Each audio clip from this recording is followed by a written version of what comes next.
But it's me, Beth England, with Drama Queepy Quilt Studio. That is not an outtake. That is hilarious.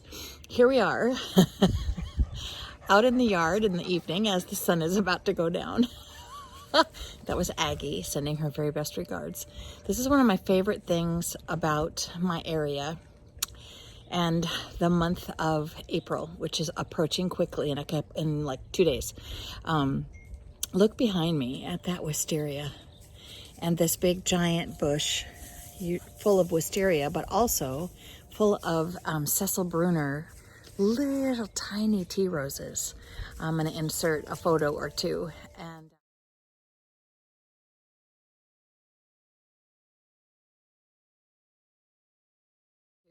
And then we're going to go in the studio. I have just finished a couple of baby quilts, which is why I've been kind of off in the studio, not really posting vlogs lately. And I will insert a couple of pictures of those too. They're from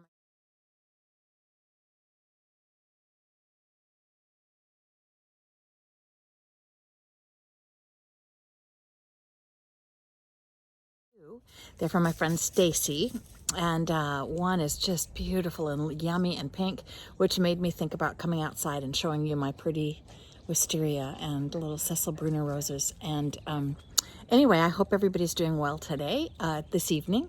It's the 30th of March, but I imagine this will probably post tomorrow. So the last day of March is what we'll be able to have our next conversation and vlog. This is I think it is number 11 or 12. I'll have to look it up when I edit. But in the meantime, we're going to go inside and see what I'm doing. I put on, in honor of spring, a personal quilt top of my own. It's been around the studio, stacked and moved and stacked and moved and stacked and moved about a dozen times. I've had it for several years unfinished. I finally put it on the long arm quilter, and some feminine stuff is about to happen all up in here. I will show you a little bit about that, and we'll keep chatting in the studio. Join me. I'm going to turn us off and move us inside. Okay, so we're in the studio, and I have already stitched in the ditch and stabilized my quilt onto the frame, made the quilt sandwich all stabilized and plumb, and I've, as you can see, stitched in the ditch around that taupe sashing, and around there's a little white sashing also. And I am going to do, I've done the spine for our feathers. I'm going to do what I call fantasy feathers. It's a whole bunch of designs that are very whimsical, that are kind of feathers but not. I'm using dental shaped feathers. I'm using bump back feathers. I'm using curls. I'm using curls on piggybacked on top of curls, and I'm doing some with spines, some with little loops, some with little shields inside. So it's basically a combination, just at random, of all kinds of little feather designs and shapes. By doing it this way, I'm sort of allowing myself to be a little more freeform. It's what I really like about not computer-driven, hand-driven machine quilting. I don't have a computer on my machine. All of this I do by hand, meaning I drive the machine. And you can see we've got a combination of all kinds of different shapes and stuff that are all feathers by nature, but that are all sort of whimsically put together. Now I'm going to go back and start over on the left and do the other half on the other half of the spine. My machine likes to sew from left to right, and it's just a factor of how the machine is happiest, how the tension works best, how the motor is most efficient. If I try to do dense quilting from right to left, the opposite direction, I break thread. I break the top thread and mess up the bobbin and get things underneath, get little nests on the backing of the quilt, and I end up having to pick out stitches. It's just a mess. So I would rather just do what is easiest by making the machine happy, then I'm happy too. So I will always be starting back over from the left and quilting toward the right with my machine. So as you can see, again, there's this corner comes up, and I just, because of experience, know I need to put some elements in the corner to wrap this whole feather around this bend, and then I proceed.